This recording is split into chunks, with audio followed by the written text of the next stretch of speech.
अस्सलामु अलैकुम वरहमतुल्लाहि वबरकातुहू। नाज़रीन, इस्तक़बाल है, स्वागत है आपका viral news live studio Jalgaon Maharashtra India में। मैं आपका मेज़बान मुफ्ती मोहम्मद हारून नदवी। नाज़रीन, इस वक्त सोशल मीडिया पर एक वीडियो काफ़ी वायरल हो रही है जो मस्जिद के इमाम की तनख्वाह को लेकर है। जी हाँ, आपको मालूम होगा कि इससे पहले भी मैंने इमामों की तनख्वाहों को लेकर मेरे हर बयान में मैं इसका तस्करा करता हूँ और इमामों की अहमियत पर गुफ्तगू करता हूँ।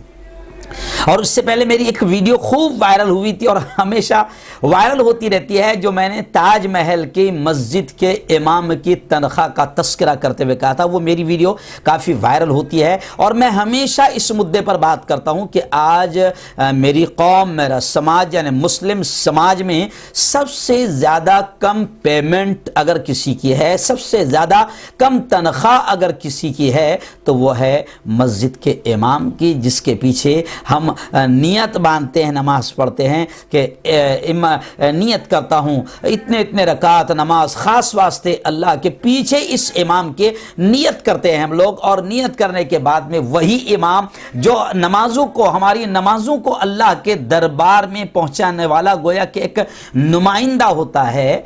लेकिन अफसोस ये है कि रोड के साफ़ करने वाले या यूँ समझिए कि सफाई कर्मचारी, या मैं ये भी कह सकता हूँ कि स्कूलों में जो ट्विंकल ट्विंकल लिटिल स्टार पढ़ा रहे हैं या a for apple b for ball पढ़ा रहे हैं, उनकी तनख्वाहें 35, 40, 25, 30 हज़ार होती है। लेकिन अफसोस के साथ कहना पड़ता है कि जो इमाम हमारी कौम के बच्चों को और हमें दीन की तालीम देता है, नमाज पढ़ाता है, जुमा के खिताबात के ज़रिए से या मकतब की तालीम के ज़रिए से, कुरान की तालीम के ज़रिए से हमारी नस्लों की दीन की फ़िक्र करता है और उनकी आखिरत की फ़िक्र करता है, सबसे अफसोसनाक पहलू ये होता है कि आज समाज सबसे ज़्यादा कम तनख्वाह उसी को दे रहा है।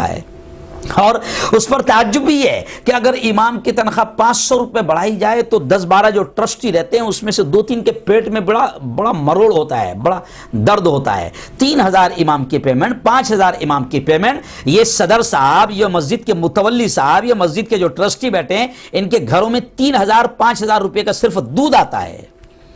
अब हालात ऐसे आ गए कि मुझे फिर ये वीडियो इसलिए बनाना पड़ रहा है कि आपको मालूम हुआ होगा, आपने देखा होगा कि हमने ज़िंदगी में, अल्लाह की कसम खाकर कहता हूँ, हम बड़े फ़ख्र के साथ, गर्व के साथ बयानों में कहा करते थे कि दुनिया का हर डिपार्टमेंट में आप आत्महत्या देखोगे, ख़ुदकुशी देखोगे, लेकिन कभी भी किसी आलिम या हाफिज़ ने आज तक हालात से परेशान होकर आत्महत्या नहीं किया, ख़ुदकुशी नहीं किया है। लेकिन बड़े अफसोस के साथ ये कह रहा हूँ कि अभी चंद दिनों पहले बाकायदा हमें ये मंजर भी देखना पड़ा कि हालात से तंग आकर, तंगदस्ती से परेशान होकर, आप अभी देख रहे हैं कि लॉकडाउन में, मैं आपको ये भी कह रहा हूं कि अभी मदारिस के असातिज़ा का भी बड़ा बुरा हाल है। मैंने अभी कहा थोड़ी देर पहले कि मुझे फ़ोन आया कुछ मदारिस के असातिज़ा का बड़ा बुरा हाल है। रमज़ान में चंदे नहीं हुए हैं, कलेक्शन नहीं हुआ है, तो मदारिस में जो असातिज़ा पढ़ाते हैं उनको भी तनख्वाहें बाज़ मदरसों में दी नहीं जा रही है और बाज़ मदरसे के ज़िम्मेदारान, ट्रस्टियान मदारिस के असातिज़ा को निकाल रहे हैं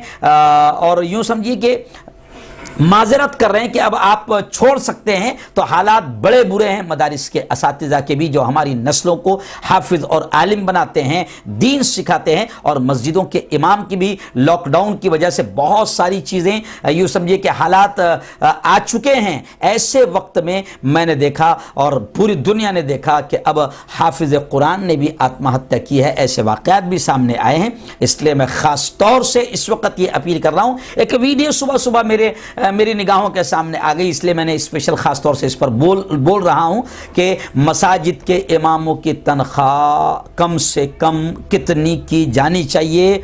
और हालात जो भी है उस एतबार से, महंगाई जो भी है, वैसे मुल्क का सत्यानाश तो मोदी जी के आने के बाद में हो ही गया है। अब बड़े से बड़े आदमी परेशान है, लेकिन कम से कम हमारी मस्जिद का इमाम अगर सुख में रहेगा, अगर वो तकलीफ़ में नहीं रहेगा, तो मैं समझता हूँ कि उसका ध्यान भी पूरी तरीके तरीके से इबादत में लगा रहेगा और उसका ध्यान रहेगा तो हमारा भी ध्यान रहेगा, क्योंकि अब नियत ही उसके पीछे बांधते हैं कि नियत करता हूँ इस इमाम के पीछे। अब इमाम ही अगर परेशान हाल है, या इमाम का बेटा दवाखाने में एडमिट है, या इमाम के घर में खाने के लाले पड़े हुए हैं, इमाम अपने बच्चों को खिला भी नहीं पा रहा है, दूध पिला भी नहीं पा रहा है, किराए के मकानात हैं, तो अगर इमाम परेशान हाल होगा और जहनी तौर से परेशान होगा तो जाहिर बात है कि हमारी इबादतों में भी खलल आएगा और इमाम की परेशानी पूरी कौम को परेशानी में डालेगी। इसलिए मैं अक्सर ये अपील करता हूँ कि खुदा के वास्ते ज़रा ध्यान दीजिए, ज़रा ध्यान दीजिए। और एक जुमला मैं ये भी कहूँगा कि देखो, अक्सर उलमा को आप देखोगे कि वो आपको बिल्कुल अच्छे नज़र आएंगे, कपड़े मैले नज़र नहीं आएंगे, एकदम फर्स्ट क्लास नज़र आएंगे। तो कभी कभी ऐसा भी होता है कि हम उनके कपड़ों को अच्छा देखकर और उनको अच्छी हालत में देखकर हम उनका ताउन नहीं करते हैं, हम मदद नहीं कर पाते हैं, उनके हालात नहीं जान पाते हैं। तो बहुत सारे ऐसे लोग भी हैं जो बड़े खुददार हैं, और इमाम और हाफिज़ आलिम वैसे भी खुददार होते हैं, वो मांगते नहीं हैं, अपनी ज़रूरत किसी के सामने बयान नहीं करते हैं, लेकिन इसका मतलब ये नहीं है कि वो ज़रूरतमंद नहीं है, वो परेशान हाल नहीं है, उन पर भी कुछ हालात है। इसलिए ऐसे मौके पर उनकी मदद बहुत ज़रूरी है। और मदद से ज़्यादा ये काम करो कि पूरा मोहल्ला मिलकर एक इमाम को 20-25 हज़ार पेमेंट नहीं दे सकता है, आप इतनी पेमेंट दो कि वो सुकून के साथ ज़िंदगी गुजारे, अपने बच्चों की सही तालीम और तरबियत का इंतज़ाम कर पाए, वो सुकून से रहेगा तो उसको भी इबादत करने में मज़ा आएगा, नमाज़ पढ़ाने में मज़ा आएगा। इसलिए मैं आपसे अपील करता हूँ, आइए 1.5 मिनट की वीडियो है, एक जगह मीटिंग का ये मंजर है और उस मीटिंग में ये तय किया जा रहा है कि भाई इमाम की तनख्वाह कम से कम इतनी तो होनी चाहिए। 1.5 मिनट की इस वीडियो को आप ज़रूर सुनें। जिसने भी ये वीडियो बनाया है और जिन लोगों ने भी इस मीटिंग को रखा है, प्रोग्राम को रखा है, उनका मैं दिल की गहराइयों से शुक्रिया अदा करता हूँ। आइए सुनिए क्या कहा गया है इस मीटिंग में। उसने करना पड़ा उसको।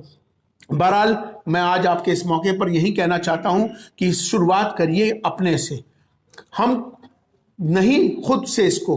तो यहाँ पर इमाम की तनख्वाह कम से कम इतनी तो हो कि वो अपने ज़रूरियात अपने बच्चों की पूरी कर ले, अपने तमाम ज़रूरतों को पूरा कर ले। तो हमें अगर माशरे को अच्छा बनाना है तो इमाम को अच्छा बनाना होगा। अगर इमाम अच्छा नहीं होगा तो माशरा अच्छा नहीं हो सकता। तो मैं यही कहना चाहता हूं कि कम से कम, मेरा ऐलान अभी फ़िलहाल के लिए 25,000 रुपये का है कि 25,000 रुपये एक मोहल्ले के लिए कोई मुश्किल नहीं होते।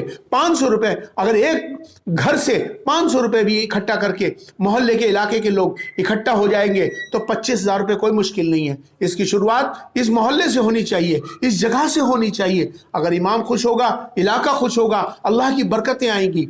तो इसलिए आज से ये ऐलान करो कि हर मस्जिद के इमाम को 25,000 रुपये हदिया उसको कम से कम मिलना चाहिए। बाकी उनकी जो भी ज़रूरतें हैं वो भी पूरी होनी चाहिए। अल्लाह तबारक व तआला की बारगाह में दुआ करता हूँ कि अल्लाह ताला हमारे इन इमामों के लिए जो भी बेहतर से बेहतर हो सके, अल्लाह ताला उनके लिए आसानी और आफियत का मामला फरमाए।